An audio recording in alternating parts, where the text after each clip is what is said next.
han kommet, Jule hevet fix I fjuna I vei, Ekaven han kommet new. Welcome to today's episode of our holiday countdown stitch along. Today I wanted to tell you a little bit about a special celebration in Iceland called Jólabókaflóðið, which just rolls off the tongue but means the Yule book flood. It's a really fun thing that they celebrate on Christmas Eve, where Icelanders give each other books as presents. And I can get behind that one. I really like that tradition, and I think we should start doing that everywhere, really. I'm gonna do some fiction titles and some art titles and crafts titles that I have. So I'm gonna pull this little stack here. I don't have a lot of fiction titles this time, but yes, I'm sure that there will be great fiction titles that you guys can recommend me.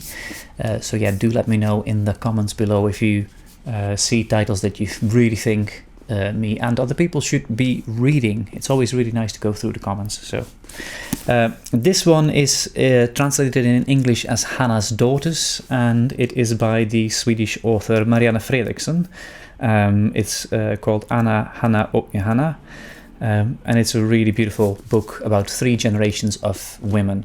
I have just started reading this one. I haven't finished it yet, but so far, I mean, I'm just like very briefly I've started it, but so far it looks really wonderful. My mum and my sis have both read this and highly recommended it, so if you don't like it, take it up with them.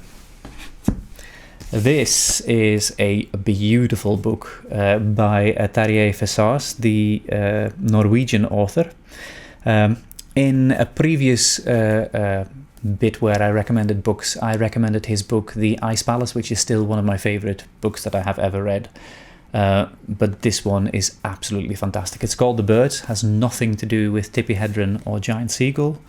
I'll just read the blurb on the back. Matthijs doesn't understand much about the world. He doesn't understand why others call him simple, or why his sister Hege, who has cared for him in their peaceful lakeside cottage since they were young, gets so frustrated.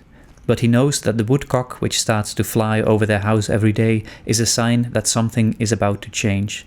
And when Hege falls in love, disrupting their familiar existence and unbalancing his thoughts, he must decide to face his fate.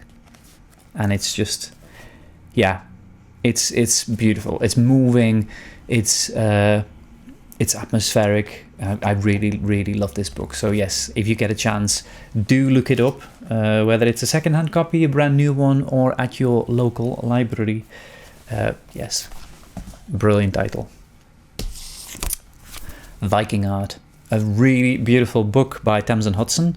It's in their World of Art series, which is quite good and not too expensive either. This one was £9.95 new. And you can pick them up fairly cheap anyway, but they're just really lovely, very well illustrated, and I really love these books, so highly recommended to get that one. It has inspired me to do the Viking inspired dwarven axe pattern that I have just done for the Lord of the Rings, so yes, definitely worth getting your hands on. These two I wanted to show you. I have recommended them in the past, but since I have shown right at the beginning of our countdown series the Nordiska Museet in Sweden, these two I bought from the Nordiska Museet, and it's such a lovely gift shop there, and they have such good quality books. So there is the Svenska Mönster, the Swedish patterns, which is really nice. I really love the color in that. Oh, comes with some grit paper as well, which is nice. And some other sticker things that I put in there. And then there is the Yule, which is really wonderful. Wool embroidery from Sweden. And it's just fantastic.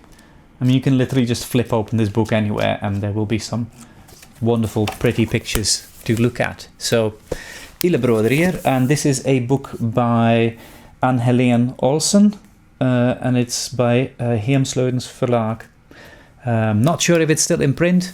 If you can get a copy of this one, it really, really is worth spending some money on. I am still happy that I did. Art. There is something about Scandinavian art which is just fantastic, I think. This is a beautiful title, Dreams of a Summer Night. I always love it when an art book has a good title as well. And it's really atmospheric, it's just beautiful. And this book has just such wonderful paintings in it. I really like this. It's really well illustrated. There we have Carl Larsen.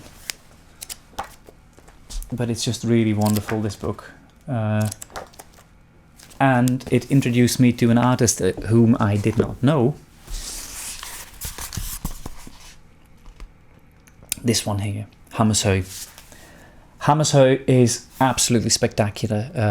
It's a fantastic painter. I will actually put a link to a documentary that I found on YouTube. Someone has put a BBC documentary. If you can get the BBC documentary somewhere, please look that up. But for now, the very low quality YouTube video is worth a look. It's really fantastic.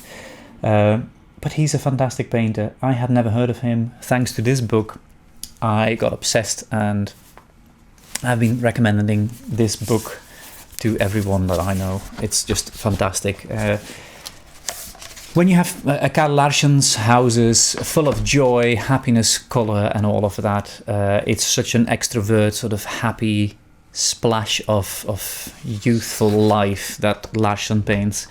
Hammerho's interiors are much more like, think a little bit like the Dutch painter Vermeer, that stillness, that dreamlikeness, the contemplative quality of those interiors. I mean, his paintings are just absolutely wonderful when you see them. Let me just look at these. That's just spectacular. So yeah, his work is just really, really special. It's a painter. I've been lucky to go to a bunch of different exhibitions where there was one or two Hammerho paintings, and to me they really sort of jumped off the walls, like, look at me. It's just not in a begging for attention, but in a shining with brilliance kind of way. That you see them and you know something is special, you're witnessing something beautiful. So it was very moving, so I was very happy to watch those paintings. Nordic Art, another title that I picked up a while ago, secondhand. This was a book published by the Groningen Museum, a Dutch museum, and it was part of an exhibition. So this one is called Nordic Art 1880-1920.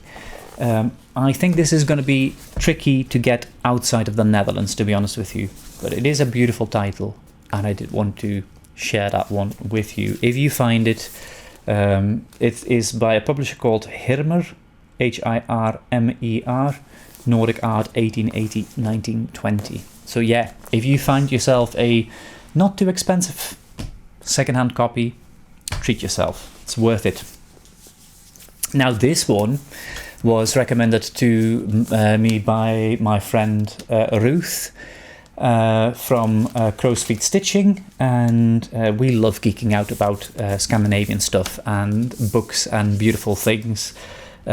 Me and Linda Haddon and Ruth and me, we have a little YouTube, a WhatsApp group, and we share cross-stitch researchy stuff with one another.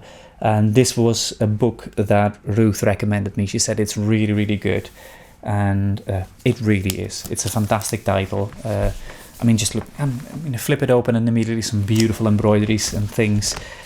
So yeah, it's a lovely, lovely title.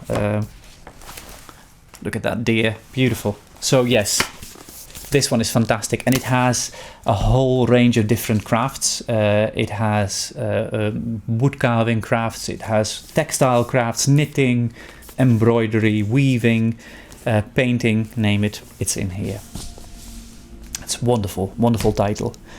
Now this one I'm really excited about, because I haven't got this book for a long time. but it is called The Woven Coverlets of Norway by Catherine Larsen, and it's really beautiful. It's wonderfully illustrated. It's all about the pictorial ones that are really speaking to the imagination, how they were made, by whom they were made, bits on dyes that were used in it. But I just love those pictorial ones, and the colors are just fantastic. Just look at that, all the flame weave type of tapestries. The ones with abstract patterns, the repeat pattern ones, some of them look like oriental rugs. It's just a really, really wonderful title. And what makes me really happy is that we used to live for 15 years in York in the UK, and in the very large cathedral in the city centre, it's called the York Minster. When you walk in and you go on to one of the aisles on the sides, there is a beautiful tapestry from Norway. And it's a little bit like one of these tapestries here. It has 4 panels and it has the nativity scenes. I think there is a scene with the 3 wise men traveling, and then the last block is the adoration of the Magi. And it's just, yeah, I think it's a wonderful, wonderful scene, and it always made me really happy to see it. And it's really good to have this book and learn a little bit more about these beautiful tapestries. So that was the last title that I wanted to share with you. I hope you enjoyed this one. I will be back very soon with another video on my YouTube channel. If you haven't already, make sure to subscribe to my channel so you get updates for when there's a new video. And if you enjoyed it, a like is always appreciated. And if you have any titles that you think I should be reading, if you have any recommendations, or if you have any tips of seeing exhibitions or things, let me know in the comments. I really enjoy reading all of those. For now, have a wonderful day, and I will see you soon again. Take care. Bye-bye.